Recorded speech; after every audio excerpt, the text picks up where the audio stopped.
Hey, welcome. We're about to dive into something I think pretty much everyone has felt at one point or another. In fact, let me just start by asking you this. It's a real, almost physical feeling, right? Like you're completely wiped out. Well, I'm here to tell you that feeling is not just in your head. There's actual psychology behind why some interactions leave us feeling so totally depleted. So that's exactly what we're going to break down. First, we'll look at the patterns that drain us. Then we'll explore why some of us get hit harder than others.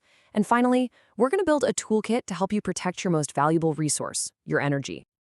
Okay, so where do we even start? Well, the first step is always awareness. You got to be able to spot the behaviors that leave you feeling exhausted. Think of it like learning to read the clouds before you get caught in a downpour. I just love this metaphor. It's so perfect. You can walk into a room feeling fantastic, totally positive, but after just a couple of minutes with someone who's constantly negative, you walk away feeling like you've just inhaled this big cloud of gloom. It just clings to you, you know? And here are some of the classic patterns. First up, you've got the all about me type. You know the one. You mention your weekend trip and suddenly it turns into a 20-minute monologue about their epic vacation. Then there's the constant complainer who just wants to vent and vent but shoots down every piece of advice you offer. Oh, and the drama magnet whose life is just a series of 5-alarm fires that you always get pulled into. And finally, the boundary pusher, the person who texts you at midnight even after you've asked them not to. And this quote, it just nails the why behind so much of this stuff. A lot of the time, it's not even about being malicious.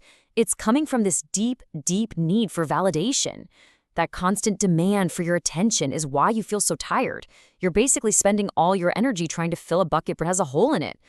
Understanding that is a huge first step.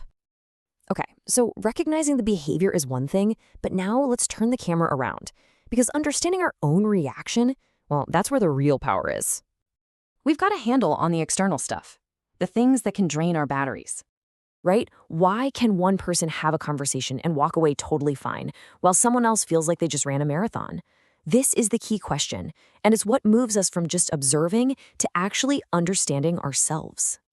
Okay, so this idea from Dr. Judith Orloff is a total game changer for so many people.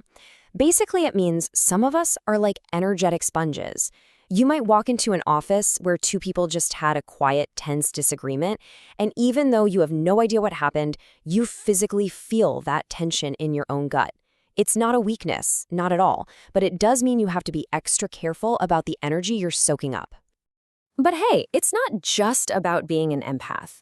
There are a ton of other reasons you might feel drained. Maybe you're just naturally more introverted and you need more alone time to recharge. Totally normal. Or maybe social anxiety is eating up all your mental energy. Or maybe, and this is a big one for a lot of us, you're just kind of out of practice with the whole socializing thing. And you know what? All of those reasons are completely valid. All right, this is the part we've all been waiting for. We've figured out the what and the why, so what in the world do we do about it? Let's start building our personal energy protection toolkit. The basic strategy here is so simple, but it is incredibly powerful. First, you've got to know your own limits. How much is too much for you? Second, you have to set firm boundaries to protect those limits. And third, you need to practice active self-care to refill the tank after you've spent that energy. And let's just be real for a second. This is the hardest part. It really is. For so many of us, saying no feels like starting a fight. We're taught to be helpful, to be nice, to not rock the boat. So the very idea of setting a boundary can come with this huge wave of guilt. I want you to look at this quote as your official permission slip. Seriously, let that sink in. Taking care of your own well-being will sometimes mean you have to disappoint someone else. And that is okay. It's not an attack, it's just a necessary, fundamental part of living a healthy and sustainable life. So, after you've done the hard work of holding a boundary, how do you recharge? That's where active self-care comes in. And look, it doesn't have to be some big, complicated thing. It's about intentionally doing something that shifts the focus back to you. It's about refilling your own cup. This isn't selfish. It's essential maintenance. Okay, this brings us to our final section.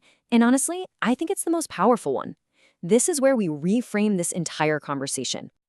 So let's be super clear about this. This whole thing is not about building a fortress and isolating yourself from the world. Not at all. It's about becoming a mindful gardener of your own life, choosing to water the relationships that feed you back, and gently, kindly pulling the weeds that are draining all the resources. And that, right there, is the single most important takeaway. That's the bottom line. Honoring your own limits and making conscious, deliberate choices about who and what gets your energy, well, that's one of the greatest acts of self-respect you can possibly practice. Thanks for spending some of your precious energy with me today.